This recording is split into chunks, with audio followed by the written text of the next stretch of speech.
I'm so sorry, I hit the wrong button. Okay. How you all? We're recording right now. Everybody, we're recording right now. What river? What river? St. John's. I'm in Jacksonville. What river there? It's the St. John's River. I'm in Jacksonville, so can you hear me? Awesome. Yeah, we hear you loud and clear. Okay. Yeah, I heard you. So, Deborah, I don't want to put you in the hot seat alone, which I know you can handle it. So I'm Of trying to, course. if we can get a few more women here, because this is a question that came up and I want to hear from the women. I see we have a few people. Welcome, Liz. Someone else has not or edited their name. So I don't know your real name, but hello and welcome. And of course, please share with others. And we can get started shortly. I want to know this, Deborah. And I know it's something that we've kind of visited in the past. So whenever you meet someone, right, you have a few like boxes that you check off. At what Yeah, one point? second. One sec. Hold on. One sec. I'm getting a call. One sec. I'm gonna mute my phone because I got too loud churn. Come here, Ryan. Deborah stepped away, but yeah, I want to hear Tank. When does it go from like sacrificing for the relationship to quote unquote settling? You know what I'm saying? Okay, I'm here. I can hear. I still was able to hear you. Okay, yeah, that was my question. Like, and I'm just trying to come up with an analogy that I'm thinking about that's not related to a relationship, right? So it's like if you're playing sports and coaches need a lineup that works good together. So someone will sacrifice, like, you know what, I'll come off the bench, but I still want to get some playing time type thing. So there's a difference Right. between sacrifice and then settling. But when you think about in a relationship, when a guy, you know, we all create these fantasies, mates in our minds, right? Of course. And we have just for sake of discussion, we may have 10 things. How many items are you willing to accept that is not ideal for you before your like compromise turns into settling? You know what I'm saying? Like, okay, Ooh. want somebody 6'5", 6'6", but if he's not that, you know, it's a compromise. He's nice. He treats me nice. He's attractive. Does this, does that. But he's not 6'4", right? So Right. that's a compromise. Right. But is there a new, I mean, have you created like a nominal scale to say, once it gets to this, now I'm settling versus compromising? Well, Or the could it be like just one drastic thing that turns it into settling? Okay. So I'd like to know. Hey, welcome, Nakia. Hello, hello. Please take a seat. Just tap one of the numbers, the call-in numbers. We have 4 seats available. We would like to hear from you. Good evening. Come on, tap one of those buttons. You and your husband, if he's available. We would like to hear from you on this. But go ahead, Deborah. for me, it's I look at the big stuff first, and I don't know. I'm not really willing to settle if I don't get the main things of consistency, like respect, communication, like those are my like big three, I would say. If those don't even go well, I'm out. There's no settling for me. So it's it's either you can do it, you got it, or you don't. I don't like there's not I'm not willing to settle on certain things. I can come. Yeah, height is compromisable. Height is compromisable. Sorry, I was getting a call. Like picky about certain things, but not all things. So Um, let me ask a quick question. I don't want to cut you off. So in your case, it's not a number of things. There are just certain things that fall under compromise, and then you have your non-negotiables. yeah, I definitely have my non-negotiables that I try to get to the root to first. Like, so, when we first start, I look at how you communicate with me. I look at how consistent you are in your communications, how respectful you are in your communications, and really, though, so is how open you are in your communications. Give me a second, yeah. I got to take this call. Hold on. Yeah. All right, come on, Evan. You can chime in on what you have typed because we have listeners that cannot see what you're typing in. But just tap your microphone button on the bottom and you should be able to begin speaking, Evan. I want you to share yours. You hear me? Yes.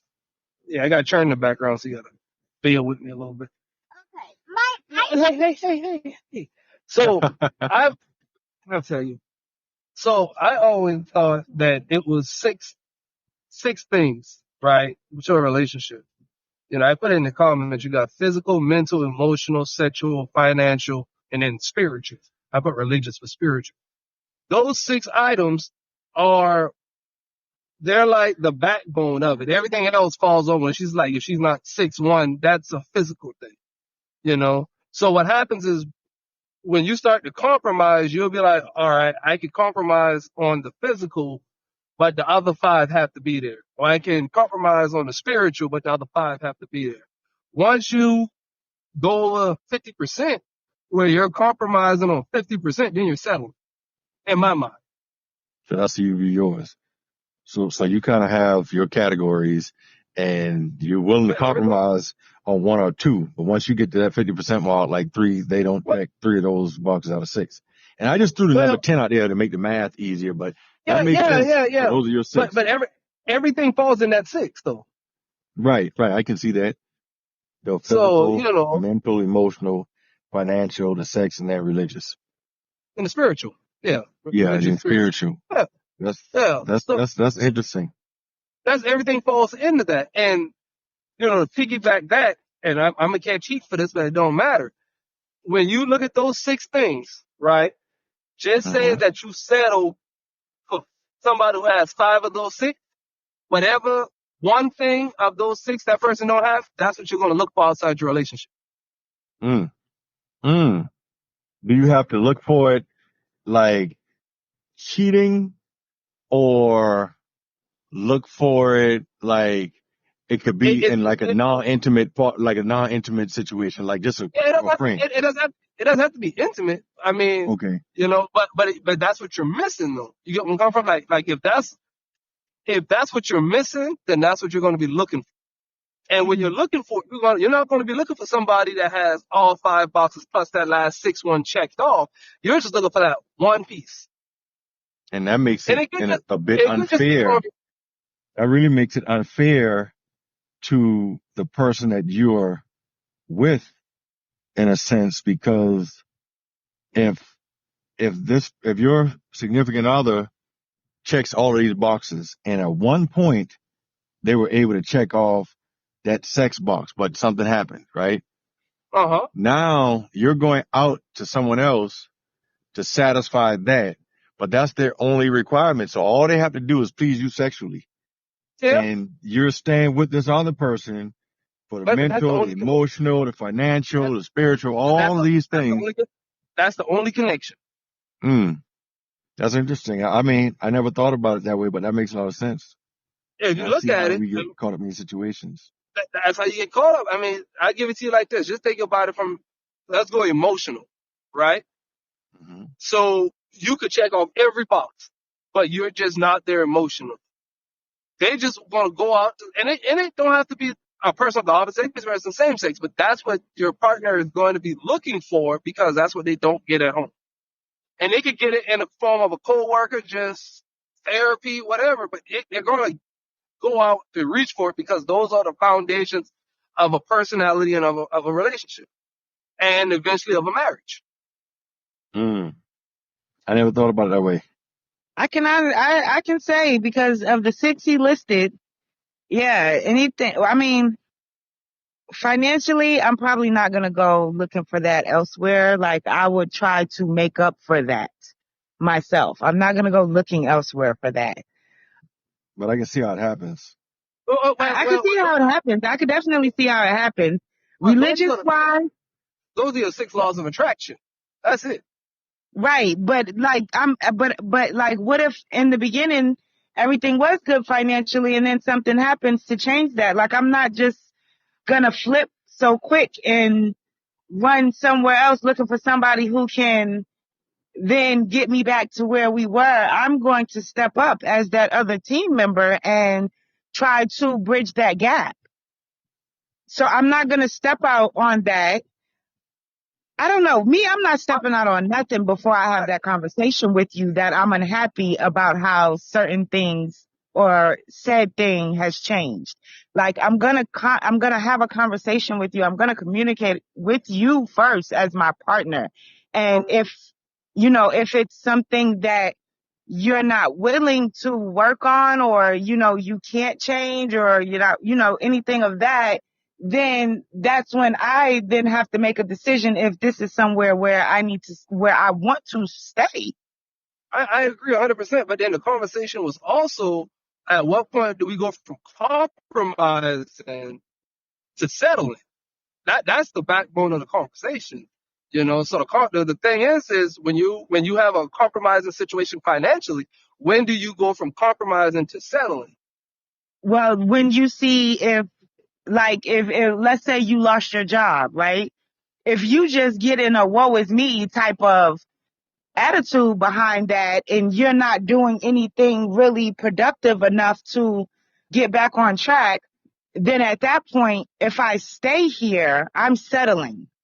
That the compromising would be me taking up the slack until you got back where you needed to be.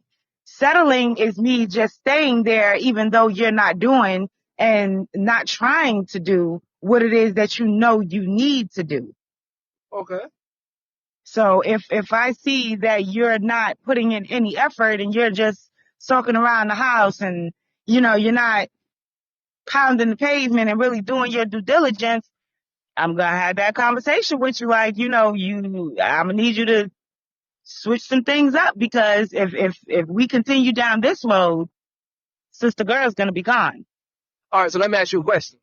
So I go to work, I make $100,000 a year, Mm-hmm. and I lose my job, and I go find another job where I make $55,000 a year. But just say when I made $100,000 a year, I was working a ton of hours and all that good jazz. Now I'm available on weekends. I'm at home every night, whatever. But I make $55,000 a year. There's a before tax, because I know Koshon a math man. He could be like, ain't that money. Right. Yeah. But there's a before tax. There's a $45,000 gap, right? Right. So obviously $45,000. Come on, Coach, what's the math on that? $900 a week? Mm-hmm. I did $10 a week, something like that. I used to A little under 9, because you got 2 extra. Right. 50 weeks, you have 900 a week. So we like to calculate 50 without the 2 weeks off. Let's give everybody 2 weeks off. So 900, right? So obviously every household, would have to make some sort of sacrifice behind $3,600 a month, right? Right. Mm-hmm. Now the question is because of that right there, now he's lacking partially financially, correct? Yeah, he's partially lacking financially, but he didn't stay. I mean, he didn't just lose his $100,000 job and not try to do nothing. So again, as his helpmate, this is where I come in. This is where I now have to step up some, right? Mm-hmm. Because you're still bringing in, 55,000, whatever, however. But, right. If we're going to maintain this lifestyle that we had, then now I may have to get out there and put my degrees to work, or, put my knowledge to work and make up some of that slack so that we can at least keep and maintain what we have going on. And I don't have a problem with doing that. To me, that's not settling. That's just teamwork. That's right. But some people would have to say they have to settle because they'd have to, downgrade this, downgrade that, change up how you do this. Such as like, some people have to move. And, such as some people, and I'm just saying some, not a majority, but some people aren't willing to sacrifice their lifestyle in that accord. So what they will do is they will try to supplement it some other way, which is not always with them saying, well, I'll just go find my second job. I'll put my degrees to work. they go off because I'm a sugar daddy. Well, then you got to know who you're dealing with, though, because if But you that's how don't you know until choose. it happens. Yeah, you don't ever know until it happens. Okay, so when you find out, then what do? Do you stay there and settle for what you're now being shown, or do you go elsewhere and go make stuff happen on your own by yourself again? So hence the title of this is, does that compromise force you to want to settle, or do you want to move on? And that's just on a financial tip. Like I said, when you're dealing with somebody, those are your 6 laws of attraction. And if you are with somebody and y'all are clicking on all cylinders on all 6, good for you. A lot of people we all know daily life ain't clicking on all 6. Right. So that's the part where if you're not clicking on all 6 cylinders, then hey, that's what's going to draw your attention elsewhere, is what you're missing. True. I mean, yeah, religion for me is not a huge thing, because I can respect whatever it is that you got going on or whatever it is that you believe in, as long as you respect what I have going on or what I believe in. And as long as we can hold that level of respect for each other's beliefs, then to me, that's not a compromise or a settle. That's just a respect factor between me and you. There are people who, I'm not going to mess with ABC person because I'm Christian and they're right. Catholic. I mean, I probably wouldn't mess with a Muslim because I eat bacon. So, I don't know what to tell you. Hey, that's not. Just honestly speaking, like I know what not to get myself into. Like, I'm smart enough to understand. Like, if your religion doesn't do pork and we're gonna be living together, and I might have me some bacon in the morning or a rib or two here or there, we just say I'm not even with you. So now is spirituality a non-negotiable? It's not for me, because like I'm spiritual, but I believe in God. So as long as you have whatever you believe in and you can respect where I am with my faith and I can respect where you are with yours, then we're good. But there's just like I said, certain things I'm just not even going to enter into, period, because I already know. It's not, well, I guess it would be in a non-negotiable in some aspects, yeah, but not in all aspects, no. And I like those 6. And the thing about being physically attractive is we all know that attraction fades. And or it can change, it change. In some cases, they don't change at the same rate or pace for both parties. Because I see couples where, in many cases, men start to go bald or they gain weight, or vice versa. So then, what happens in the situation? Is it a sacrifice, or is that settling? If it's something that changes while you're together. And see, that's the thing. That's something you have to sacrifice. Is that change? Is understanding that the sacrifice is knowing that what you have is concrete but not solid, or it's solid but not concrete. You know what I mean? So yeah, it's there, but it's liable to change. Yeah, 1 second. And welcome, Felicia, and welcome, Leticia. Hey, how you doing? Please feel free to join us. You can tap on one of the call-in buttons. We would love to hear your opinions on these topics. I just want some feedback. Deborah's doing a great job of holding it down for the ladies, but we would also like to get some additional feedback on this. And Evan gave us a framework for these 6 categories, and we talk about checking boxes with someone: physical, mental, emotional, financial, sex, and spiritual. And we're trying to see if at what point does it go from, what do we say, sacrifice or compromise? Yeah, where does it go from compromise to settling? Yes, welcome, Emmanuel. Feel free to chime in. You can press the call-in button and chime in if you like. So at what point does it go from compromise to settling? And this is something, so physically, let's see. Hey, Liz, welcome. Welcome, Liz. Oh, I know can you you. Yes, we hear can. me? Okay, all right. So we want to hear what you have to say about this, Liz. Right. Thanks for the tap in. No problem. I think it's important that we make sure we are aware of the connotation and denotation of words when we use them. And I say this to say when we say settle, we have to understand that to settle is to accept or agree to something that one considers to be less than satisfactory. When you're compromising, you're not necessarily downgrading. You're just saying, we're going to do this versus that. When you settle, you're actually giving up something or doing something contrary to what you would rather be doing. And it has a negative connotation to it.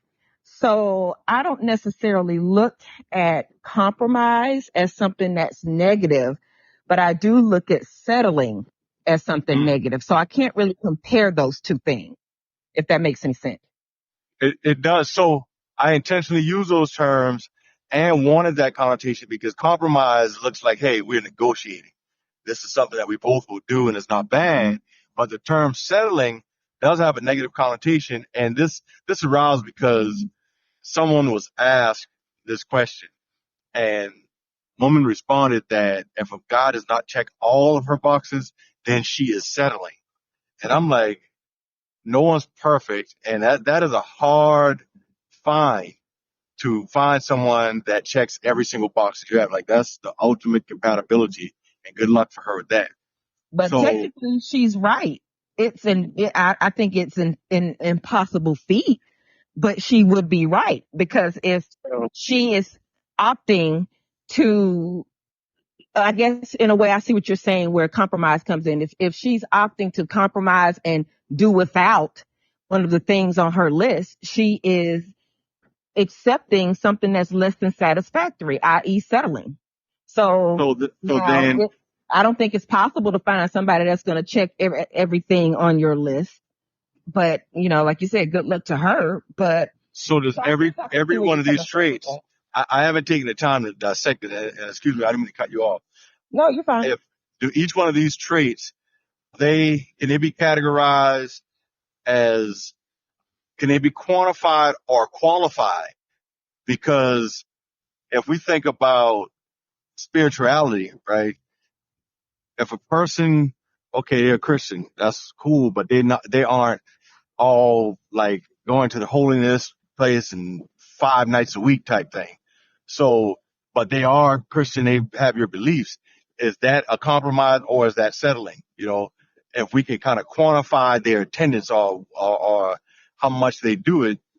And then when we think about sexuality without being too explicit, if the person, you have a requirement of size, intimacy, and what happens, right?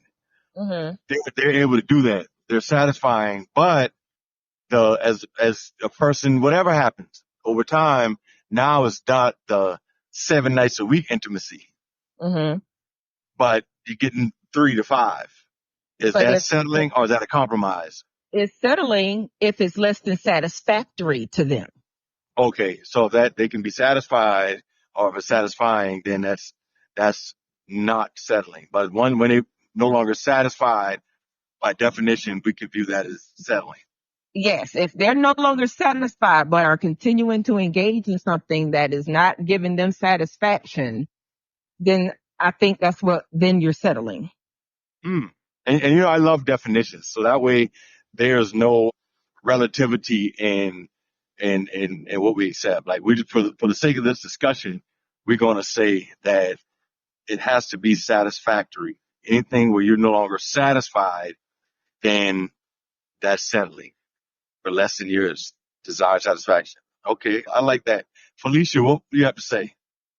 Well, I have not heard everything yet of what you guys are talking about. I am driving, so I was trying to tune into what you guys were Thank you. talking Thank you for about. joining us. So we'll give you a little backstory here. And for the people that are just now tuning in, we were talking about, I was trying to determine if it's numerical value of when we go from compromise to settling out of curiosity, but Liz brought some light to the situation, and Liz stated that, that if you're not satisfied in whatever area, now that's settling beyond compromise. Because I was like, if, we have these fantasy mates in our mind and we look for this person as whatever, this height, this body style, the income, the personality, just different things. That's, so many different categories, right? And they aren't perfect, but if they check 8 out of 10, is that a compromise? And are we willing to make that compromise? That was Sometimes it just depends on the person and what that person wants. Some people have different standards of how they want things and what they're willing to accept. Not everybody is going to agree with what this one might agree with. So it's just about, to me, I would think it's more about what the person wants. Some people are not going to compromise or look at any other way. They want, that's all that it is. And I think that goes along with that definition where it says something that one considers to be less than satisfactory. Right. So it's up to that person. If they are not satisfied with it, then they would be settling. Uh-huh. So we agree with the definition with anything less than satisfactory. Yeah, I agree with Lizzie on that one, because if you really want a green car, but you want a green BMW, they got a red and a black, but you really want a BMW, so I'll compromise and take the red or the black. But I'm satisfied with what I bought. Now, if you took that BMW and you depressed and mad or sad because you view them in, rather, should I say, maybe different than the weight of the importance of those 6 things to somebody else. Right. Ooh, yeah. And then there's some things that might be on somebody's list that aren't even on my list. So, a big one is money. Like, that is a big thing that people put on their list. I have never dated someone that made more money than me. And even when I was broke, they didn't make more money than me. And I'm just saying, like, because we were in college. I mean, but I had a job they didn't because maybe they played sports or something like that. So they couldn't get a job. Like, it's like that. It is, you know what I'm saying? And then for whatever reason, even when I got married, I'm a nurse and they were selling cars and 9/11 happened and the economy tanked. So I was making more money than they were. And then they went into the military in order to, continue to provide. But they, enlisted military people don't make what a nurse would make. So I've never been in a situation so money's never been a target of mine. But that's a big thing for a lot of people. Now, that was then. Now, I'm not dating, so I don't really have a list right now. Maybe if I were to have one, maybe now that would be something on my list. But that's very important to a lot of people. Just like some people, super physical things are very important to them. Like you say, height, that's another thing that a lot of people harp on. I don't want to date a guy that's shorter than me, or I don't want to date a woman that weighs over this. But that might not even be on somebody else's list. So are you settling if someone you're dating is 300 pounds, but the person that, so to your friend who doesn't want to date somebody that size, they may think you settling. Oh, they settling for this big girl, or she's settling for this short man. To them, that might be, but to you, it's not. And that's why it's so important to go with what it is that you want and not involve anybody else in the decisions that you are making for what you truly want and desire for yourself. Exactly. So it tickles me when people have these lists of things. And I think even your list that you initially start out with change from time to time, depending on your life circumstances and things that you experience and you witness and you see. So I think you have to be open to changing sometimes what your preferences and what you will compromise on. And I think that does change for some people. You might want it 5 times a night, but then your significant other gets put on blood pressure medicine or they get diabetes and it ain't happening, but you don't love them any less. So you then change your idea of what enough is. So maybe the 2 or 3 times they can give it to you a week is now satisfactory. So whereas before, I don't want it less than 5 times a week. Now you're happy to get it 3 and you okay with that. Are you settling? Not if you're okay with it. And not if you can also understand why it's happening. Exactly.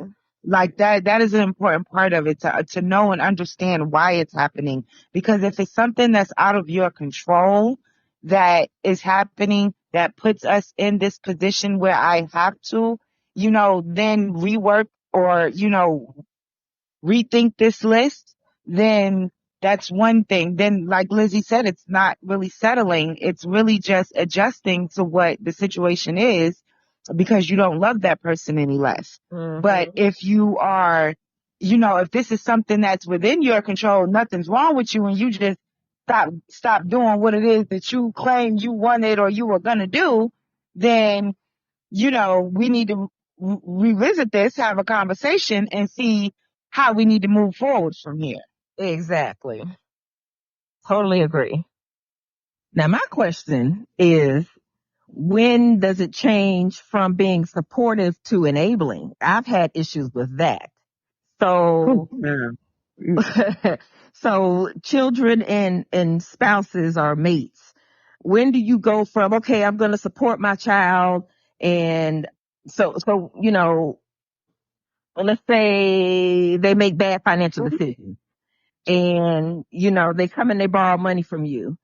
At what point do you stop lending them money because you're now not being supportive, but you're enabling? Felicia, you gonna give your 2 cents on this? Well, I say for my kids or things that happen with me, I support my kids, and it's like it's a time frame in there. If I see that you are out there trying and you're really trying to get whatever it is that you say that you're going to do, then I have no problem helping out as much as I can. But when I see just playing off or doing anything and not really trying, then I'm going to pull back. And that's even with the chip or whatever. Yeah. My daughter, I helped her to get in her own home. She saved enough money to, on her own and said that she wanted to get something. So I helped her out with it and helped her to, get it together and everything because she was trying. Yeah. She, saved thousands of dollars to do what she needed to do. But if I had now my son, on the other hand, now he's a different story. He just blow through money. I'm not going to do but so much for him because he's not trying to help himself. If I see you helping yourself, then I'm going to help you as much as I can to a certain point. Right. And that's like my grandfather used to tell us all the time, like, I'll help you as long as you're helping yourself. And he always stayed true to that. Like he never wavered from that. As long as he saw that you were helping you, and you couldn't call him though. If you had a man or a girl laid up next to you, you couldn't call him.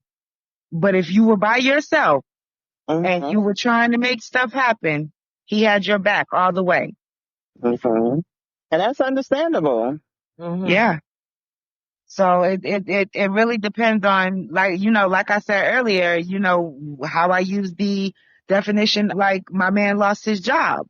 Mm-hmm. If he gets in the woe is me type of state of mind and you just stop trying to be productive in any way, shape, form, or fashion, then I would then be enabling you in that behavior by me going to pick up the slack and letting you stay in that woe is me.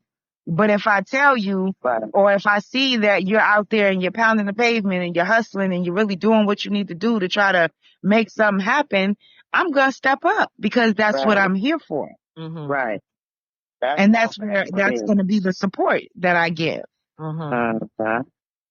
I think that's an easy no-brainer when it comes to that. Yeah. How do you feel on that, Evan? Oh, he muted after that. I guess he has no thought.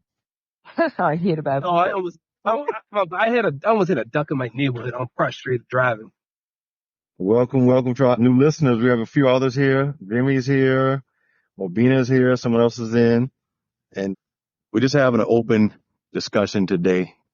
answering a few questions and addressing some topics that others have shared. And I also got some really good feedback about the show, you all, and the listeners have expressed that they really enjoy the non-scripted atmosphere, right? I guess it removes a lot of anxiety that comes with being on a stage, because right here we have a vibe, like we're just hanging out, we're sitting under somebody's garage, or we're just talking, basically. And I enjoy that. So thank you all for being here, participating. Also, thank all of you for listening in. And Miss Tanks, you want to share some things with us?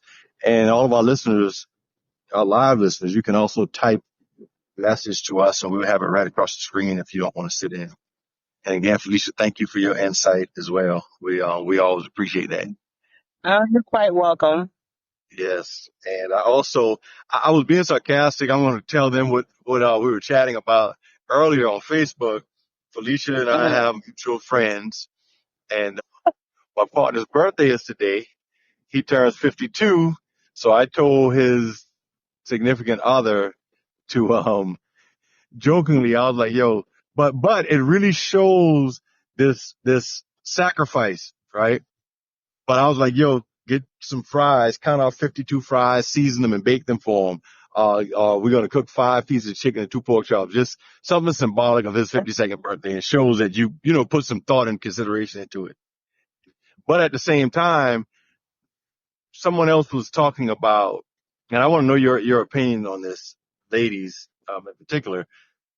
One of the ladies said when they cannot live in their feminine energy because they have to make all of the sacrifices in a relationship.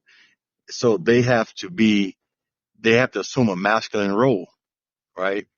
So I want to know, do you all associate sacrifice with masculinity? Like, because you're sacrificing, does that make you all feel like you're the man in a relationship, ladies? Do you all have to answer at once? Yes, Go ahead, Felicia. Go ahead. No, go. I have to think about it for a minute. Go ahead.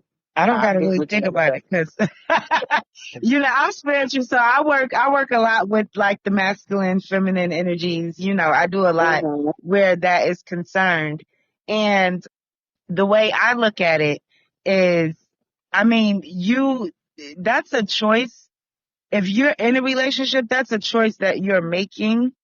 And yes, it may not allow you to be in that feminine role, but again, that is the choice that you are making. Because like, if I use myself as an example, I'm single, right? And I have a son.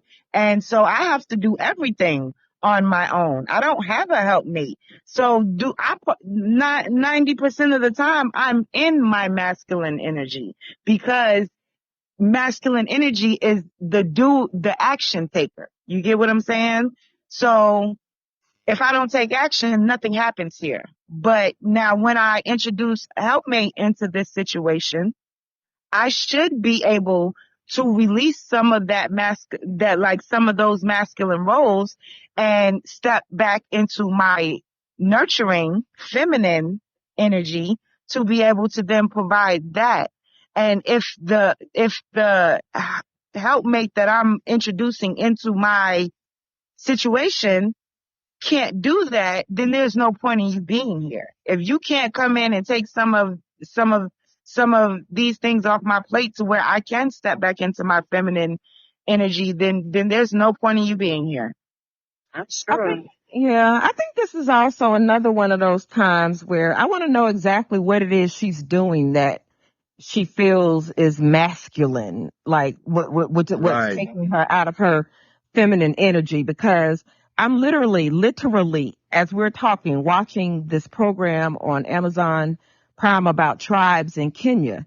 And there's a tribe in Kenya where the women do all of the herding and the building of the huts and the rearing of the children. And the men are the protectors. Like, they sit around and they talk about the business of the tribe.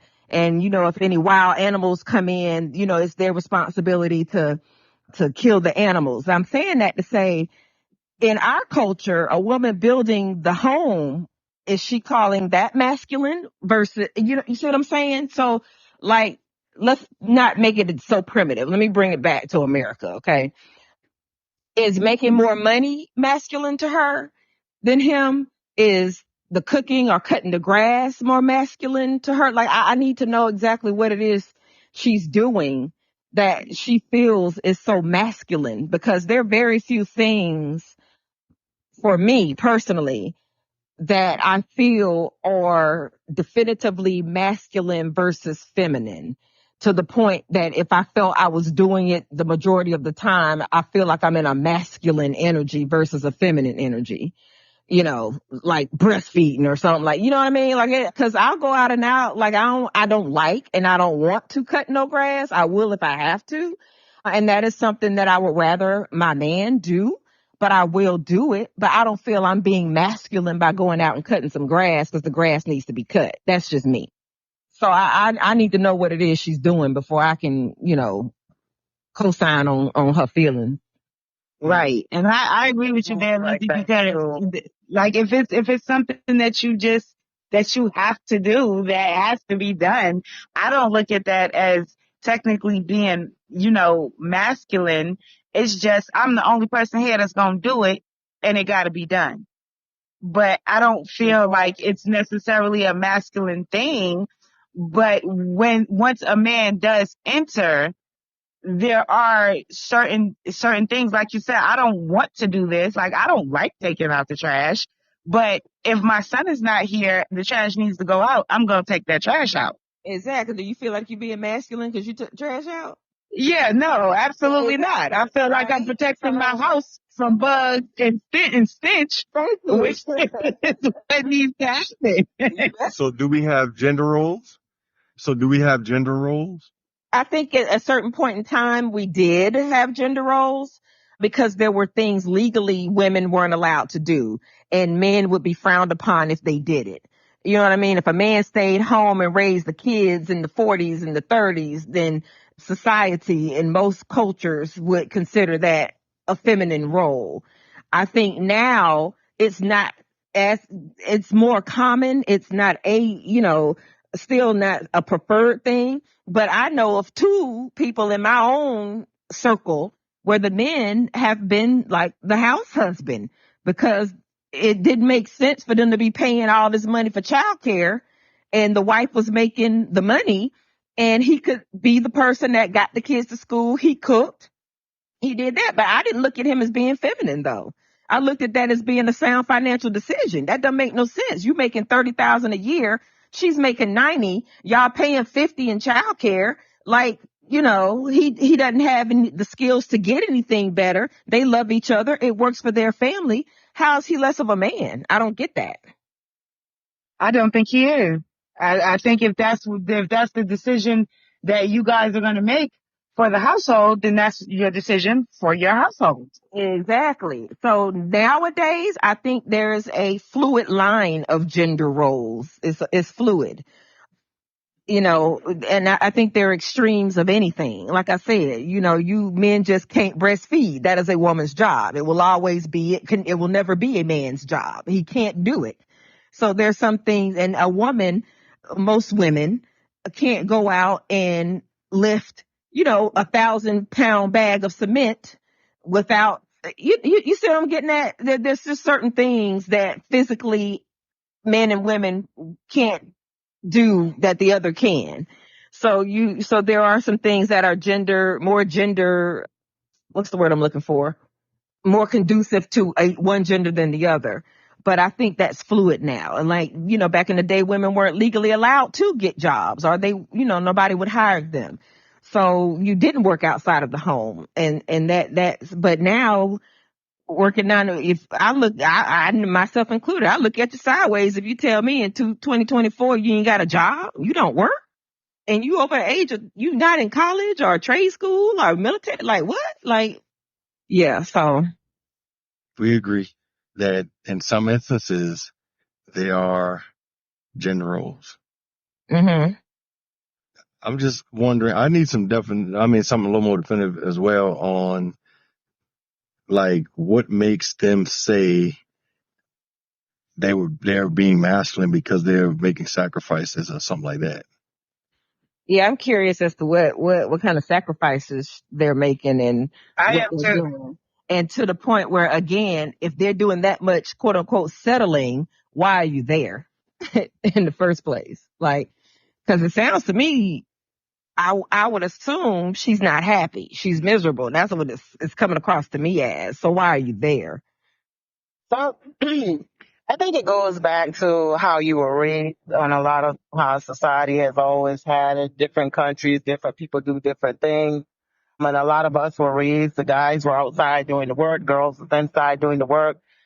Guys couldn't do the cooking back then, or they couldn't come inside and play with the dollhouse because that made them, they're not a boy if they came inside. I think it just all has to do with that. It has changed throughout the years because everything is changing. Like, females have jobs now where they didn't have the jobs back then. They were inside doing that stuff or out in the farm somewhere doing that kind of stuff until the husband came home or whatever the case might be. So it just has to do with all of that with this. Because I can do a lot of stuff myself. I prefer to have a man to do certain things for me and I do certain things in the house. But it goes back to how I was raised. I watched my dad do certain things and my mom did certain things. And when she told us to do things, she brought my brothers them in the house for certain things. They could wash the dishes, but cutting the yard, I don't think I went out to cut the yard, but I knew how to cut the yard. But it just goes on to how you were raised, how society had things. And like you said, over in a different country, it's a whole different setup over there. So they ain't gonna go by their standards of living and how they were raised and taught and how to do stuff. So it just goes back to that for me. Well, I look at my upbringing as well, and that's why the lines are fluid for me, because I grew up in a family where men were dominant and took care of the home, but at the same time, so let me give you some examples. I like examples. So like my dad, my mother's never paid a mortgage until they got divorced. My dad was gone a lot because he had his own business. So a lot of times my mama was out cutting the grass, but she never paid no mortgage. But then when we would come home, it was like she fixed my daddy plate. But a lot of times she was fixing stuff around the house because he wasn't there. So she had to do some man things, but never had to worry about the bills not being paid. My grandmother used to get on me even after I got married. You ain't gonna fix that man plate? No, because he know what he want to eat. So he can go in there and get what he want. So, but at the same time, I never paid a mortgage because that's one thing I learned from my dad. I'm like, I ain't paying no mortgage, but I would get out there and cut the grass. So, Did you fix it? You wouldn't fix his plate? I Wait, would that's what I was sometimes, about to say. but no, yeah, I wouldn't. I would not. Sometimes, Why do you fix the plate though? sometimes, but you know what? A lot of that had to do with me being told that's what I had to do. And I was defiant. So that's what some of that was. Like, you ain't gonna tell me to fix nobody's plate. I'm gonna do it because I want to. Right there. That was my that problem. will mess us up as women is the fact that we're told these are things that we have to do when we're being raised. And so when like I'll say this, I didn't learn how to cook for myself until I was living on my own because I always said, watching my mom, not even watching my grandma, right? Watching my mom and her dynamic once I left my grandmother's house, I said from there, like, I'm not about to be doing all this stuff for no man. But then it was really me seeing what the man was not doing in the situation and how my mom wasn't happy in the situation. That was getting me like, I'm not going to do that. And then when I got by myself and I'm living on my own and I'm spending way too much money eating out, and now I don't really know how to cook for myself because though my mom is a great cook and a great chef, I didn't want to get in that kitchen and learn because I didn't want to have to say, this is what I'm going to be doing for a man. And like when she would say stuff like that, it's like, Grandma, you know I make twice what this man make. He need to be fixing my plate. In my defiant mind is what I'm thinking when she telling me stuff like that. So it's like, That is terrible. fix his plate. It's not terrible. I think it's just more of what you like and don't like, what you heard, what you didn't hear. No, not that part. Expression. Well, I understand where you're coming from with that, but it wasn't terrible. It's just that her feeling at the time, whatever made her feel that way, was just like, well, it was beyond. Because we all do that. We get selective of what we want. It's like selective hearing or whatever. No. Y'all missing what I'm. Okay, go ahead. I'm saying the only part, everything else I agree with. The only part that I'm saying is terrible was the fact that she allowed their income disparity to have an impact on what she felt her role should or should not be. No, that was just one of the many things. Sometimes she said. I know. I'm just saying, you're right. And that's the only one thing that came out. Right. Things too going on. That why I was like, he's not here, so we're not gonna delve into that part. I'm just saying that because you're like, Grandma, do you realize I make 3 times what he makes? So that goes back to the. Well, twice. Maybe she didn't tell Grandma about what all was going on behind the scenes, you know. Yeah. She just told Grandma that. I don't think she really meant it. And I didn't say that to my grandma. This is what I'm thinking in my head. No, I know. Not literally. We're just speaking figuratively. Oh, I got you. Because, I'm just saying figuratively that happens. That happens a lot. And that is why we talk about. That happens a lot. And we talk about, are women able to treat a man the same way, and then it's not an unconditional love. Is very conditional, and it's based off of what he can do and what he's bringing. Because I'm not listening to a man who makes half of what I make, or a man that can't. No, that was just. There's some people that will say just that. I just said that as an example. Okay. So I just want to be clear about that because there was a lot of other things that were going on. If it was just that one thing, that would not have bothered me, as I've mentioned before. Yeah, because you would not have married him. I agree. I'm just saying figuratively. Married him if it was an issue. Yeah. Yeah, not. Yeah, you knew what his education was and his earning potential was. You know, based on his career choice and things like that. Exactly. I'm sure. Yeah. And you know what your level of education was and your background and the things that you've been doing. Mm-hmm. So I understand. You knew that there would be some disparity, income disparity. Yeah, but here's a woman who is thinking in her head, this man is taking care of my granddaughter. She should be fixing his plate. That's what she is seeing. And what I'm saying is behind the Grandma. scenes, Amen, Grandma. Yeah, right? Like, shut up. But anyway, so it's like, okay, I wouldn't mind being that person if I'm tired. I work 3 12-hour shifts. This Negro know what he want to eat. Yeah, so no, but yeah, I see what you're saying though, Koshon. Yeah, that does happen a lot though. That does happen a lot. Yeah, that happens. Yeah. That does happen. Even if it's my husband who's cooking, I'm probably still, unless he just insists, I'm going to still make his plate first. Mm-hmm. Like it's like again though, that was the dynamic. Like I took more of what my grandmother raised me with than what I seen with my mother. Mm-hmm. And so, you know, with that, like my grandfather was, you know, I could say he was the breadwinner in the sense that he made sure all the bills was paid. But again, my grandmother, owned a couple of houses in Brooklyn. She owned a gambling spot. So she was still making money and bringing in income. Though she didn't have to pay any bills, she still did those things. Mm-hmm. And she still made sure that my grandfather's dinner was cooked and he got the plate first before anyone. And, you know, so have you. Mm-hmm. So for me, like I'm like that. Like the man eats first. I'm going to feed him first and I'm going to feed my child next. And then I'm going to sit down. That's just how I seen it and how I would prefer it to be.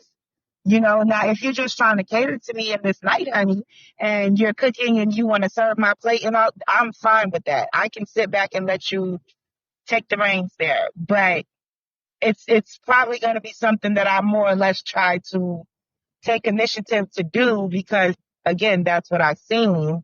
And that's how I was raised.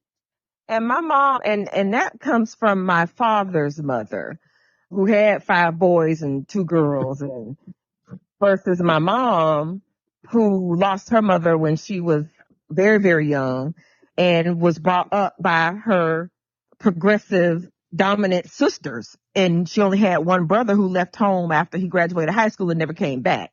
So she was brought around a female dominated environment versus my father, who was brought up around a very male dominated environment where men were catered to and were deferred to, and that wasn't how my mother was brought up. So I had both examples and had to mesh the two together, which sometimes led to my confusion, to be perfectly honest, because it's like, okay, do I do it myself or do I let him do it for me? You know what I mean? And so I still to this day still struggle with that.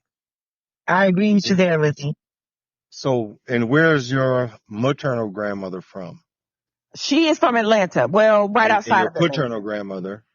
My paternal grandmother's from Petersfield, from for the listeners, in a rural area. So then you have that disparity as well. So one grandmother is from a rural South Carolina, and then the other's from Atlanta. So yeah, I get what you're saying with that. And that's what I was saying. Like my mother's sisters, you know, went to Spelman and went off to New York as soon as she got out of college and came back, you know, very independent. And because she came back to help raise my mother when my grandmother passed, because she had sisters that are 20 years older than her. So she was in that kind of environment. And whereas my dad, again, rural, you know, the women did this, the men did that, the men went off to school, the girls did not. They, you know, it was just different. You know what I would like to see when it comes to that, honestly, is for people to mind their business. True. Because if it works for someone, let them be happy in that space. Let them do what it takes for their relationship. I've seen a lot of instances where both men and women are fine doing something, or at least they're making a compromise to do it until someone else sees it, and then that person complains about it. Now it becomes problematic. But it wasn't an issue before. Yeah. That's why I say make sure you're doing what you need to do for you, for what you desire and for what you want, and not for what outside people, not for their opinions or anything else. If you can maintain that within yourself, then you're not going to really look outside of yourself for advice on how you need to move or what you're looking for in a relationship or in a person. Well, I found too that a lot of people who have a lot of input about what's going on in your relationship aren't happy in their own. I've found that. And they want, and misery loves company.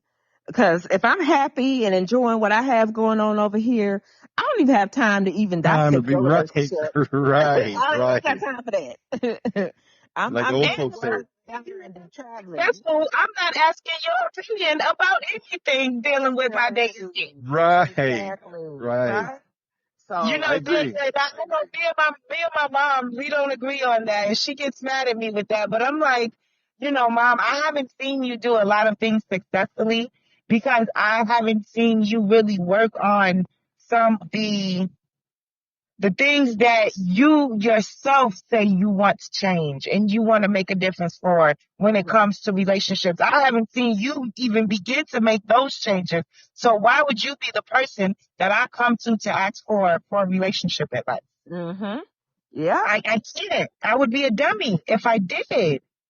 But I see it a lot. I see it. I've learned to avoid it on one particular side of my family. It's like, they quick to tell you they think this is this person running around and but you're running around. Like, you know, I'm like, well, I guess you do know the signs because you're the one out there doing all this stuff. And it's almost like they get pleasure when they see the demise of a relationship. And instead of saying, I knew that wasn't going to work out. I was just waiting on that. Now, yeah. And it's like, instead of saying, man, I feel bad that it didn't work out. You know, I'm like, I don't get it. And then I realize you miserable. This is your second or third marriage, or, so I've learned that too over the years. Beware. Tough lesson. Right. Very tough lesson. If I could give a quick example, and I've mentioned this before, so, it's nothing I have a problem mentioning. But like when I was when I chose to get married, right? And come to find out when we went to go turn in the marriage certificate, he was still married. That actually put a big risk. Wait, back up. What happened? Like, wait. You can't, that's a speed bump right there. You can't just roll over there. No. It was rest. So we got married. We had the ceremony, everything, right? And then when I went to go turn in the marriage certificate, I found out that my marriage basically is not going to be solidified because he was still married. So it's supposed to have been ex-wife. What happened? So, I mean, me being me, I gave him a time frame of a year to fix. He didn't fix it. And so after that year was up, I left. But I did give him time to make it right.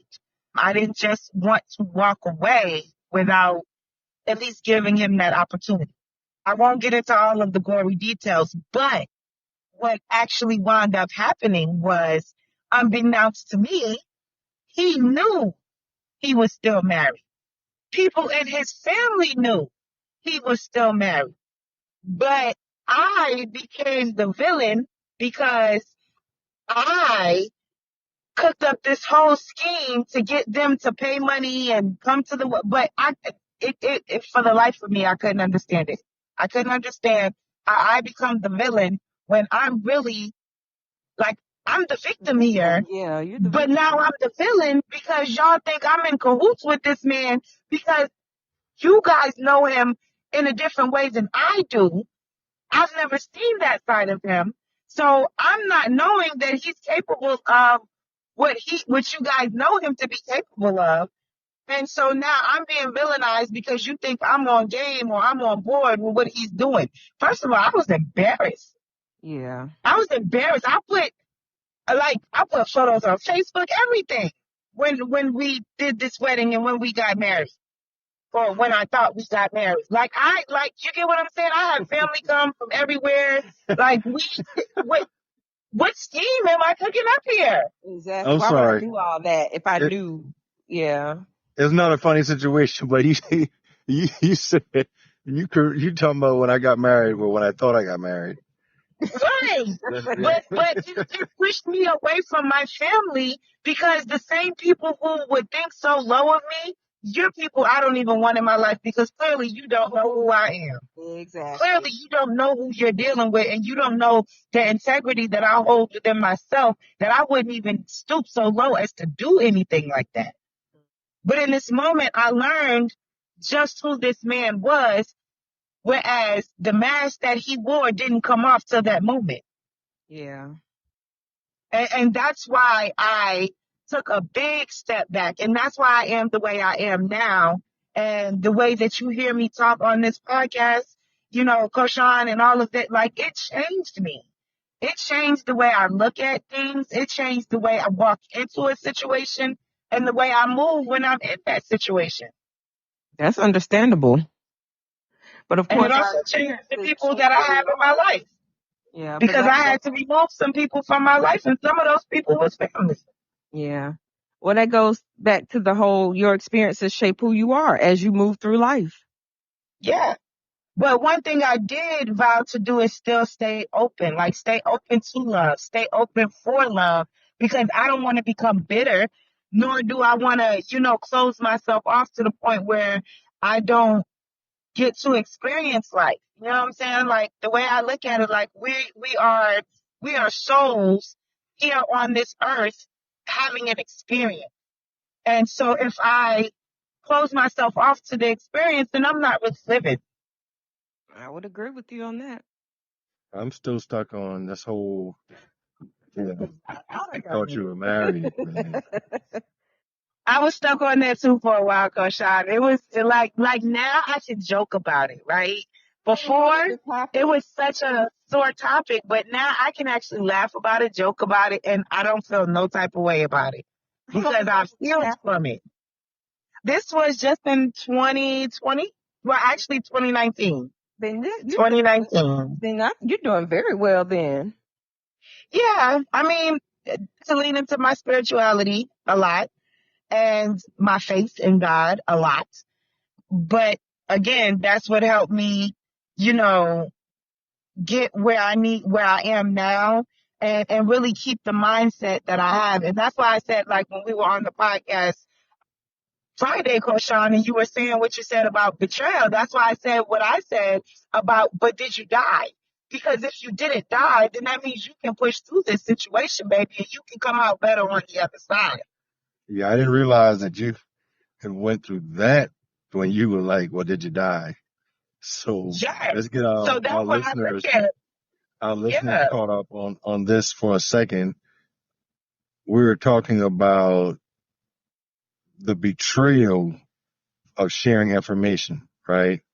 And this came up last night. I bumped into my best friend last night at a birthday party, and we literally confide in one another and just about everything. We confide in each other, you know, private things.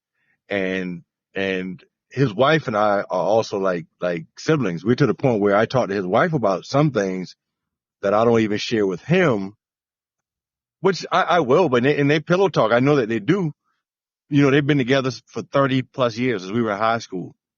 But we also talked about why I don't share, or I did not share a lot of things that he would tell me with my wife. And that was because my wife doesn't know him, or he doesn't know her. And I often ask, would he share that information with them? If he wouldn't share with you, that is not my place to share it. And we talked about sometimes those things, you know, could affect me. And right now I'm just completely making this scenario up. It's like my best friend could have lost his job or something, right? Mm-hmm. Or my best friend could have somebody pregnant, have a baby on the way. He's telling me, now this has me a little twisted. I come in the house from, you know, visiting my family or home and like, babe, what's wrong with you? You're not yourself. Man, that's all right. I just, you know, there's some stuff, you know, going through some things. How do you feel about that as a significant other? Is that withholding from you? Do you have an issue with that? Or do you understand why some things just should not be shared with you? Because think about the impact. Think about the impact that could have on my lifelong friendship, my best man, my best friend, if for some reason you decide to say, oh, they'll never know this. If I tell my friend from college that lives in Ohio. See, I've had that happen to me. I've had that happen to me on my end, meaning I was betrayed by my ex-husband. And so I know how that feels. And so I do understand. Like it totally changed the dynamic. It was already a rocky situation. So that just kind of pushed it even further. I'll give you an example. Hello, Vanessa. Welcome. I'll give you a quick synopsis. So I had my best friend from high school. We share everything. I'm now married. We pillow talk. And I was upset because I felt she was in a bad situation where in a relationship. I'm just not going to go into detail, but she was in a bad relationship. It was hurting me. And I'm sharing with him about it because, you know, hey, what's wrong? Why are you feeling bad? Well, this is what's going on with my girl and I don't know what to do. And when he goes back and tells his best friend, who later meets my best friend, and the two of them start talking, and it comes out that he knew because my ex-husband had told him. So now she talk her business. Me like, why did you tell my business to your man? And our friendship was never the same. And then my friendship, my relationship with my ex-husband was never the same because now I can't talk to you because you running back telling, you know what I mean? So yeah, that's happened to me. So I get it when men say. And I think that's what Koshon meant when he was giving that type of example. Like, exactly. So I damage the relationship and the trust that you have. Correct. Shar was livid at that because, I mean, I guess she wants to know everything and she wants her man to share everything with her. And I don't know. And I'm like, and I asked, how does that benefit the man? Just how does that benefit him as a person? Some people, if that's a requirement for the relationship, I get it that strengthens their bond and strengthens their relationship. But my question was, how does that help the man in that situation? And it doesn't. And I feel bad that happened. And I've been in situations like that. And I believe in, I forgot what they say is 6 degrees of separation. And for example, Deborah, this was, I guess, several years ago, my ex-wife's cousin was married to Liz's ex-husband's cousin. And that was where we had no clue. None. And I'm sitting here talking about, yeah, and I took a picture with them. And I had known them for some years. And we had discussed their like situations of things, we've just, hey, yeah, my wife's cousin, he met this young lady, blah, blah, blah. He had to getting married, just talking, right? But nothing was said bad. Luckily, I don't know anything about them or their business, but just goes to show. And I met the young lady at his home and we talked and all this. And somehow it came up. I took a picture. We did like a Divine Nine picture at his retirement party. And I posted it on Facebook. And Liz was like, wait a minute, that picture, is that blah, blah, blah? I said, I don't know her name, but she's best friends with my wife's cousin. Yeah.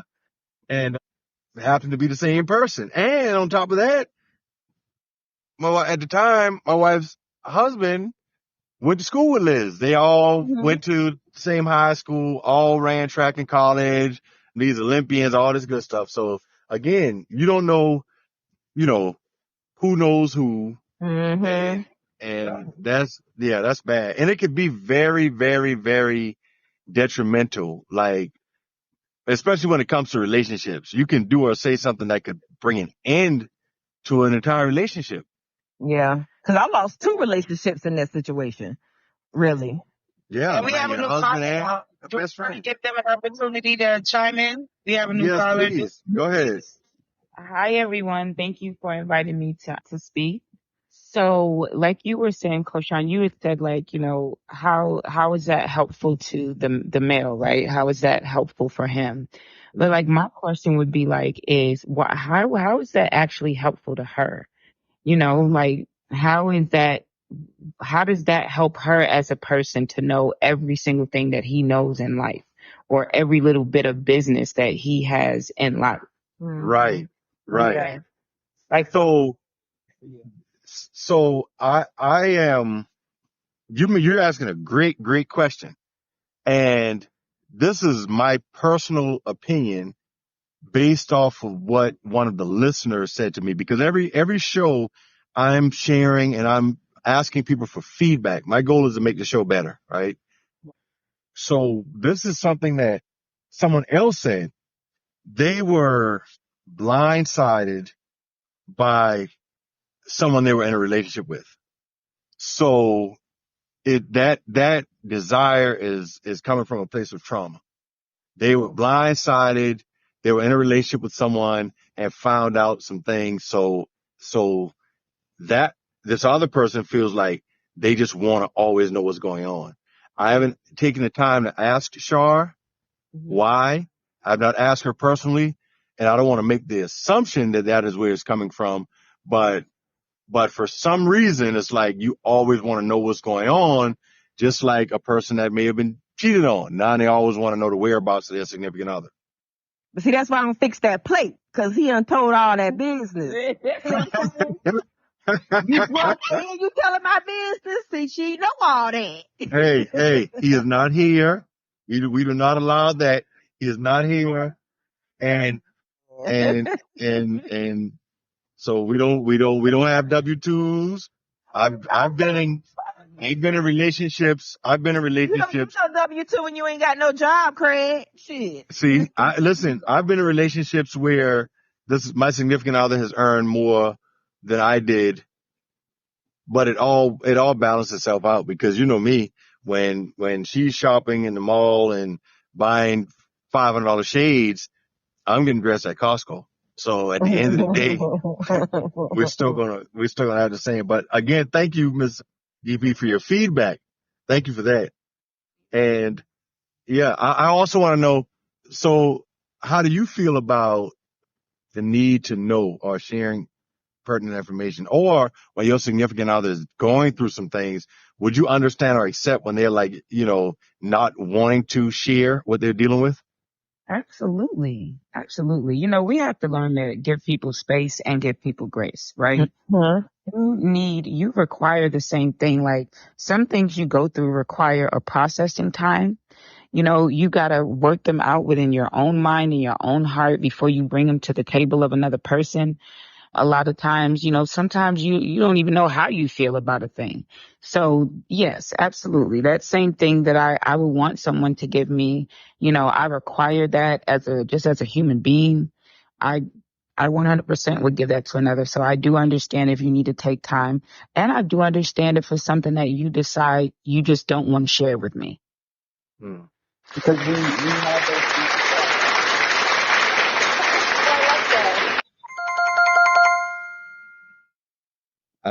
I like that. I really do. I really like that. That you understand and you said you have to give grace and space. That's needed. And when a person is ready to bring it to you, they will. Yeah. And don't think that the applaud was to cut you off. The applaud was like because we agree. So please continue. Oh no, thank you. I like that. That was awesome. So yeah, that is, that's absolutely the way that I feel. Another thing that I think is really important is that as we go through relationships and situations with people, is to remember that as hard as it may be, right? Because sometimes people take you through a lot of stuff, but sometimes you take yourself through a lot of stuff with people.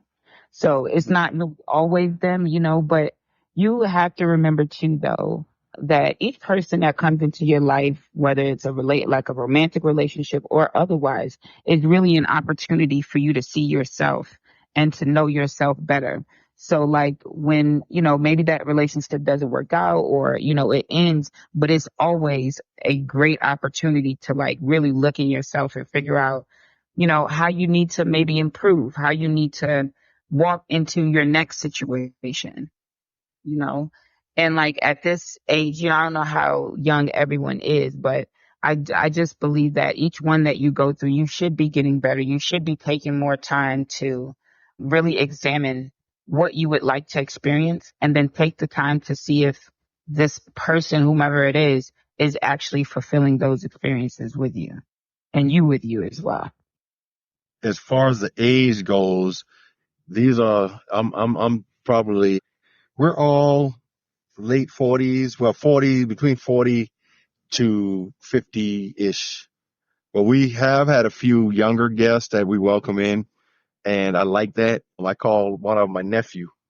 Hope he usually joins us, and I love how we make the light bulb come on for him. He's been joining us, and he's definitely been learning a lot and realizing the differences between relationships at his phase and relationships at the space where we are right now, because many of us have been through other relationships. People have been divorced. We have children. It's just different. And welcome, Bobby. Feel free to have a seat. Welcome, Nicole. Nicole is here with us. For our listeners, they cannot see as people join in or type something. So welcome, everyone. And again, please like and remember to share the show with your friends and colleagues, and tell them that we have a nice laid back atmosphere. It's not televised, so this allows us to be in your bed, driving in the car in a relaxed setting. You want pressure to say anything, and I like the non-scripted atmosphere where we just kind of sitting back having some open dialogue. Cole, hey, Oh, go ahead. go ahead, Liz. No, what I was going to say, if I could touch on that whole sharing and your feelings and whatnot, I think the older we get, the more we need to rely on whatever your spirituality is, your clergy or a therapist. We need to be sharing more with them than other people, because I think oftentimes I'm finding people like to trauma dump. And you got the people who want to tell you Define that. like, I have a friend who every time I talk to her, it's always the negative things that's going on in her life. The stuff that's going on with her husband, the negative stuff that's going on with her kids, the negative stuff that's going on with her health. And I listen every single time because I am that supportive person. But I get off the phone with her and then now I feel bad. And I feel a little kind of blah because it's like every time I talk to her, it is that. It is never anything positive. And I always keep recommending, why don't you talk to your pastor? Because she's very heavily into the church. And she never really gives me a reason why, or she'll say, well, I have, or get a therapist. That she just hasn't gotten to that point. There's always a reason why she hasn't gotten a therapist. But it's like, I think there's some people who like to feel something, even if it's negative, versus feeling nothing at all. And so they hold on and they like to just go around just dumping their trauma on everybody. And that goes back to the why. I do appreciate sometimes when people are like, no, I don't really want to talk about it. I'm quick to say, okay, and I'm keeping it moving. Because, yeah. Because I was just about to ask you a question, Lizzie, but go ahead. I'll wait till you're done to ask you. Oh, go ahead. I'm done. I was going to say, but like, and not to say that you're doing anything wrong, right? But the fact that you feel drained after talking to this friend every time, like my question to you would be like, where do you set that boundary though? Because what if in this moment she's calling you and you already got something going on? Like, is there a boundary that you can set for yourself to answer that phone and be like, what you calling for today, boo? Because in this moment, I don't know if I have the energy or the capacity to hold on to what you about to unload. And so how I handle that is that I just don't answer the phone because I lost my mother 3 weeks ago and unexpectedly. And even in the middle of all of that, you called to give me your condolences. Thank you. You called to give me your condolences. And before the conversation ends, we're back to how your autistic grandson who's been, abandoned with you, and it went right back to you. And so the last couple of weeks, I just haven't answered the phone. So I think one of my flaws is that I am bad at telling people outright, I don't want to hear your bull crap, because I don't know how to nicely say that. So it's just, I just avoid. So that's the nice way. Like, you set your boundary for what you have the capacity to intake from other people. And when they come with it, like, just politely say, hey, I don't have the capacity for this today. Yeah, because I don't have the energy for this today. So I can't do this with you today. I do apologize. Really, I don't apologize, but I don't have the capacity today. Yeah, because I think as children and teenagers, you need that peer group. You need those people to talk to and bounce ideas off of, and especially because you don't have a trust of adults like you do. But as adults, y'all get a therapist, because you're telling the wrong people. You're telling too much. So yeah. Okay, boo. You don't feel like it's okay, Lindsay. It's gonna be okay, Lindsay. Yeah. Some people, I think they look for validation. So they will bounce and bounce and bounce and look for validation. I like to tell people, hey, if I'm wrong, tell me, right?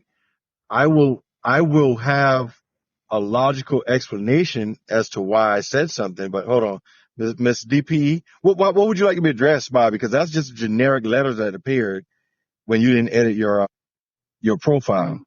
I'm sorry, brother. And I am so cooking over here making noise. I do. No, you go. What's your name? Sage.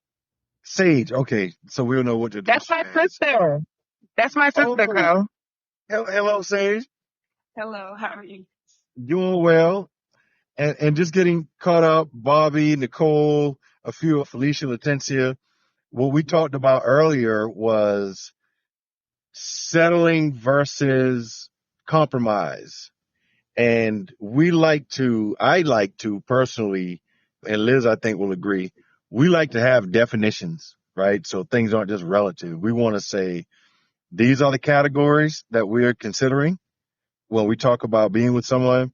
the physical attributes, their mental, emotional, financial, sex, and spirituality or religion, right? And within those 6 categories, Liz said to settle is to accept or agree to something that one considers to be less than satisfactory. So when you're no longer satisfied in those areas, you're now settling. And Evan had to depart earlier. He had his kids with him, but Evan made a valid point, and I think this is very unfair when you're in a relationship, is that whenever someone begins to lack in one of those areas, consciously or subconsciously, we tend to seek that or look for a supplemental source in one of those areas. And one of the most common in relationships is the sex aspect of it. So if your significant other is no longer satisfying you sexually, and we can say what sounds politically correct, but many people go outside of relationships and seek sexual satisfaction. But how fair is that to your significant other to provide you with everything else, the mental, the emotional, the financial, the religious support, sitting next to you in church, they're paying the bills, they're doing all these things, but because they're not satisfying you sexually, now you meeting somebody at a hotel, or not even at a hotel, sometimes in the backseat of the car, just to satisfy that sexual craving. And do you all feel as though there's a line where you go from compromising in a relationship to settling, and out of those areas, how many of those things are you willing to compromise, or to what degree are you willing to settle? That is something I like some feedback from the ladies on. So we married? Yes. Well, I mean, what do we did this for a lifetime, right? So yeah. So like, I mean, unless we really went traditional and didn't experience each other until after marriage, and then I found out it was disappointing, then this is like, we can have a conversation, like we're supposed to do this for a lifetime. So, we can have a conversation, lots of things that can be done. If we're talking about, that part, really any part of it. And if, Let me ask this, Sage. How old are yeah, you? I'm 42. You're Yeah. 42. Okay. I So am. I am. This let's year. say you're married, right? You get married. Y'all, this guy's 28, 29, 30 years old, in great shape. Everything's amazing, but as time goes on, for whatever reason, he starts to experience difficulties. He has erectile dysfunction or premature ejaculations or whatever. Then, of course, by definition, you're not settling. How far are you willing to go with that? I'm willing to go as far as it takes. Like, I mean, like if I've married you, I didn't marry your penis. I married you, the soul, right? The soul, the person. Like, something might happen, and I mean, I can't use my plumbing down there or something. Like, that's just life. That's just life. So like, if I say that I'm going to love you for a lifetime, then I'm going to love you for a lifetime. That may mean like some of those years we don't have amazing, hang off the ceiling type of love making. Some of those years we might not even have it at all, and, but that doesn't mean that we just, give up on each other. If it's something that can be worked on, take the time to work on it. If it can't be worked on, then let's figure out how we can move forward, how we can adjust, how we can make it work together. Is this a need for me? Do I need it? Some people don't actually need it. And then some women, they say they have to have this, they have to have that. And then they go out and seek that satisfaction outside of the marriage. Some men feel like that. I've spoken to men that said they had to have a woman perform sexual acts on them. They have to have this. And if they don't, then they would go outside of the marriage, which was crazy as heck to me. And I agree. I feel the way that you do. I feel the way that you feel. And I think that I like to have an emotional, mental bond with someone before getting into a committed relationship with them, because things happen, you know?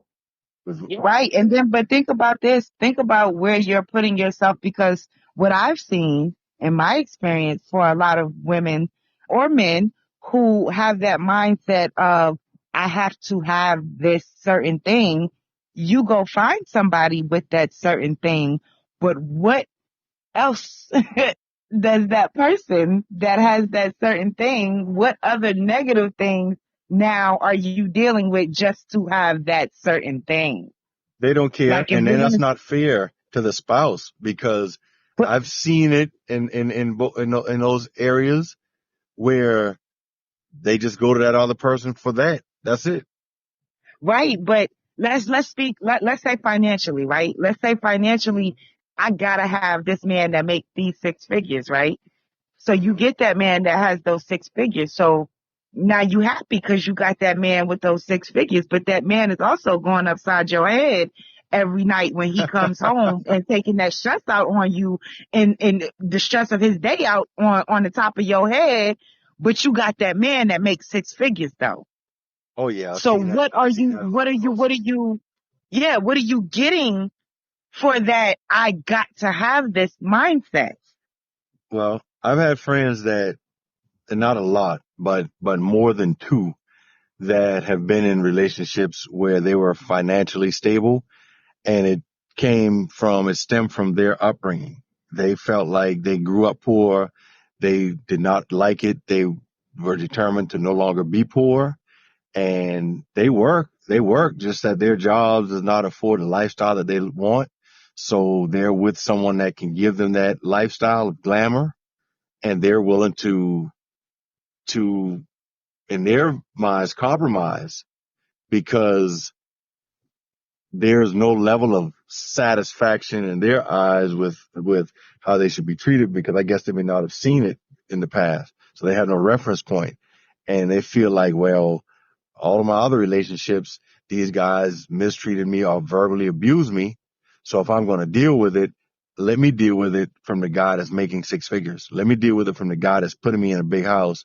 Let me deal with it from a guy that's giving me the financial security that I want to have. So I'm just going to compromise or settle. For some of us, we view it as settle. They may view it as a compromise. Right. But then, but again, if you just switch that mindset a little bit, right? Your current job might not be making you that six figures, but what can you do for yourself to then put yourself in a position to make those six figures so that you don't have to deal with all these other things that you're settling for that don't make you happy? Because if you want something, like I'm a firm believer now more than ever that if you want something, like if you want something from someone else, you want to see something from someone else, you have to become what you want to see. You have to be what you want, or you gotta at least, like, you gotta provide what you want to get. You gotta, and if you understand what I'm trying to say there, you get what I'm saying? You want somebody that's going to love you and, dote on you and all of that. Love yourself first. Know that you can give it to yourself first before you go asking for it from another person. And that goes with financial stuff as well, more than anything. Put yourself in a position first You and know then what go they're find doing? that person that can match your fly. You know what she's doing to put herself in that position? No, but that's why I said if you just switch that mindset a little bit, She's right? going to put her legs at 2 and 10. I'm sick of you, Koshon. And that's her way of putting herself in that financial position that she wants to be in. Because what do you think she's going to elect to do? Work overtime, or you know how women do that little fake scream for 3 minutes and it's over. Everybody's happy. Not the fake He, screen. yeah, he's paying the bills, a fake scream and a low squeeze, and the men are done. That man is through. And it's a win-win situation because guys will look at it like, and this was explained to me about 15 years ago. But, I love talking to women because I like to know how women think. I never go to guys because guys will give you the most misinformation ever when you ask about women. One is always anecdotal. Two, sometimes they miss things that are right in their face. So I like to ask my female friends and cousins. And a friend of mine told me, she was like, well, I look at it like this. It's a win-win situation when a man gives money in exchange for sex. I was like, what do you mean?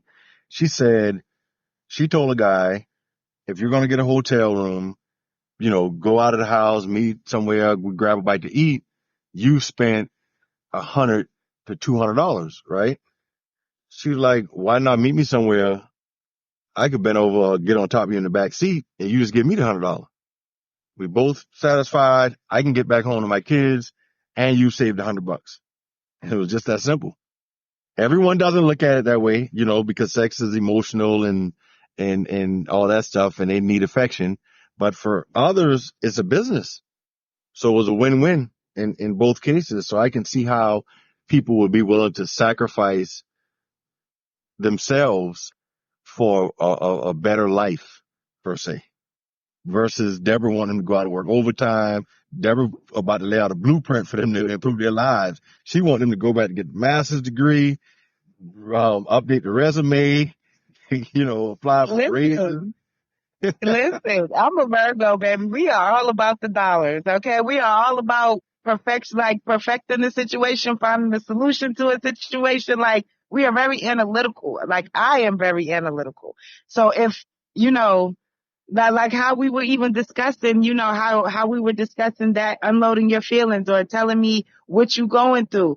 Like in my mind, I'm going to try my hardest to try to help you find a solution because that is just who I am to the core of me. But if I can't, then I'm not going to take it no further than here. But I'm just going to tell you, I can't help you find a solution. Like you back to square one on this one. Mm. But in my experience, Deborah, people like you are rare. Like yes, I tell her that all the common time. as you think that you are. You're a special breed, okay? Just from what you shared earlier, what you've overcome just in the last 5 years, or I don't know if overcome's the word I want to use, but what you've experienced and where you are now. Most people cannot do that. And I've had to learn that most people aren't like me. And so I have to meet them where they are. And that's when I have gotten more of what you just said in the comments, to each his own. That's when I had to learn, just, girl, that do you. Go do you. Because Right. And sometimes I struggle with that, with really knowing where to meet people where they're at, because, I'm that type of person. Like, if you telling me this is the situation and I'm telling you, well, this is how you get out of it, and you telling me, but I can't do that. Okay, well, then you stay there then, because you don't want to make that change. And so don't ask me anymore about this, because that's the person I am. Don't come back to me. Yes, I'm your friend, but don't come back to me with this same situation. Because if I gave you your way out, if I gave you a different perspective, looking at your situation in a way that would allow you to make a change, and you choose not to do so, and you choose to stay looking at it in the same perspective that keeps you trapped, baby, that's on you. But what you're not going to do is keep coming over here and asking me the same question and thinking that you're going to get a different answer from me. And where I fall into my trap is, by my nature and by my profession, I am a nurturer and I want better for you. And there's a part of me that wants to fix it. And I want to, and I'm slowly getting out of that. And that goes back to why I was saying, now I'm more of the, you don't want to talk about it? Okay, cool. I used to be like, no, come on. Like, let's talk about this. And most people, like Koshon said, they don't want to fix. They just want to fuss. They're not looking for a fix. They're looking to fuss. They're looking for attention. They're looking for validation. somebody to support their bad decisions. You Their look, you bad gonna keep decisions, dumping and yes. dumping and dumping until you get that girlfriend that say, yeah, girl, get that $200, girl. That's what you're looking for. Right. And guys do the same. I've learned that too. Some people just don't like accountability. Some people are not accustomed to being held accountable. And it's a reality check. I experienced that from one of my cousins. You know, he sat me down and like gave me a real reality check and told me how the things that I did to create the situation that I was in and how no one owed me anything. And that was something that changed my perspective at an early age. We were about 19 or 20 years old, and he was dropping me off. And we just talked about how our lives had went in different directions. And I really thought I was doing okay. I was home for Christmas, being away in college. I was home for Christmas break, but I was dependent. At this time, he owned a car. Like I said, he was dropping me off home. He just bought his little brother's go-karts and all this stuff. And it's just not about the money difference, just a different mindset, because I'm planning to go around to my uncles and grandparents and everybody to get money to go back to school with, thinking that they owed that to me, you know, when he was working and putting himself through schools. And also, and this was hilarious. One day, I had a close friend that was in a really bad accident. He had outrun the police. They clipped his vehicle. He hit a tree and almost died. He was in a coma for months. So my wife's like, "Oh my God, what happened?" She's like, "Why was he running away from the police? What happened?" I said, "Well, he didn't want to go to jail." She's like, "Well, why would they try to take him to jail?" I said, "Well, he didn't have a driver's license." And she stopped and she was like, "Well, if he didn't want to go to jail, why would he be driving without a driver's license?" And I never thought about it that way. And that's very simple. I was like validating his bad behaviors. Like, you know, yeah, I don't have a license, but I got to get around. So I'm driving. Right. And he's eluding the police because that's what people do without a driver's license. Well, a lot of men, you know, and then I thought about it. I was like, man, none of us held him accountable. Everybody was feeling sorry for him. Everybody was saying how wrong the police was and they could have killed him, blah, blah, blah. But if we think about causal agents and what contributed to it, all of that could have been avoided had he just not driven without a driver's license. So Very point blank, because in the grand scheme of things, you almost lost your life yeah, because you didn't want to go to jail because you didn't have a license, but you were driving. And everybody's saying it's the police fault, you know. But it's not. It's technically it's not, because if you're running from them, at some point they have to be able to diffuse that situation for other people that's on the road. So it's not their fault. It's the situation that he himself created and now is not wanting to take accountability for. And one other bit of advice I would like to share with men and women, but in this case right now, specifically women, when you're dating, find a trustworthy, close male friend, because many times women complain about relationships that they were in and things about men. And it's like, no, he changed. But as men, I think that we see signs that women cannot see. Agreed. And we aren't blinded by some of the things that men do. You know, we aren't going to badmouth the guy or things like that, but you need to have a close male friend that can point things out to help you avoid these terrible situations. And we get annoyed by it because women will, oh, he did this, he did that, he did this, he did that. But y'all got 5 kids together. Why you kept going back to the well? Well, see, that's what my grandma said. You can't tell a woman nothing about a man. So I don't care if she get a close male friend. You wasting your time. When women are into men, they don't listen. They get They tunnel don't vision. listen. That's a waste of time. Yeah, they get tunnel vision. That's how they end up. The blinders come on. As women The end up blinders with come 2 on and and 3 they don't kids read. by the same baby daddy bum because we waiting on him to change and we see it. They just don't care.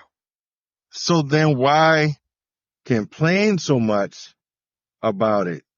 Because you was back to what we were saying earlier, you want to keep complaining until you find that girlfriend that's going to co-sign your BS. Your Because you foolishness. don't want to take accountability. And that's why you keep complaining. Period, point blank. That's the only reason why. People like you. Because most of my friends weren't like that. And that's why I wasn't like that. So they surround themselves with a lot of like-minded people. And that just brings further dysfunction. And that's what we tend to do as a people, I think. We surround ourselves with people who co-sign our BS. Yes, definitely. And they co-sign the BS. They're not helping us be accountable. And then some people are so afraid of accountability that they avoid the people that are going to hold them accountable. Mm-hmm. Well, I don't want to hear Very that. much so. Yeah, man, they always such Lizzie, and such. that's how you get that girl off your line, Lizzie. Oh yeah. But you know what though? I have even with her, girl. I hate to say it. Why don't you might have to let defects come and get the guy. I can't do it. Well, that's my solution. You push the 60. He's 4. He's autistic. You can't handle it.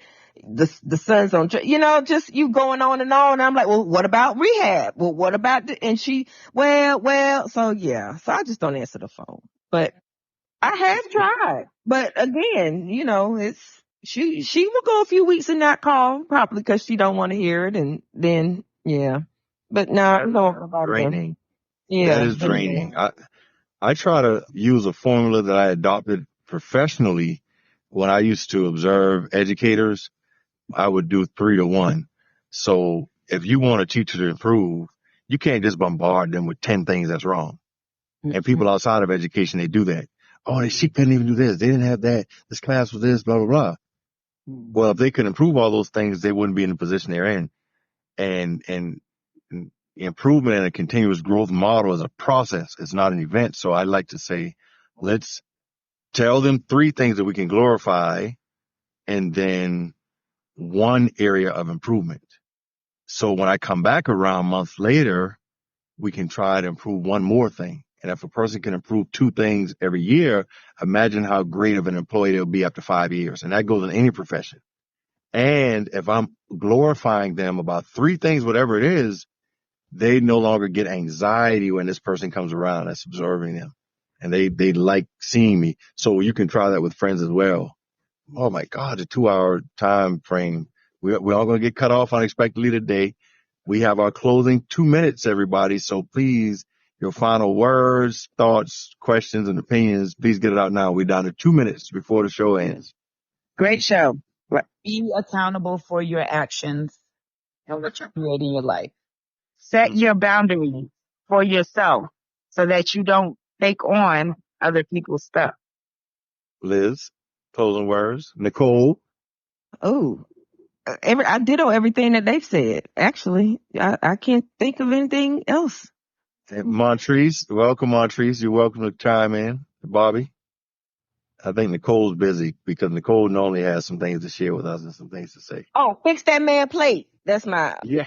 Right. Fix that man plate. Fix that man. And Sissy, you could change your profile name in the app so that you show up with Sage instead of loose DPE. Yeah, okay. I don't know why they do me like that. But yeah. That's it. Hey, TCC. Oh my gosh. Hey, what's up, my love? Hi, this is Nicole. Hi, Nicole. Just limit yourself. Just limit yourself. That's all I can say because I like Lizzie. Feedback. Deborah's my girl. She's a Virgo. I'm a Virgo. I think a lot like Deborah. But my circle is real small, so I normally don't have those issues that I'm hearing a lot of people have because I've detached myself from a lot of people, places, situation, and it really helps. Well, thank you all and see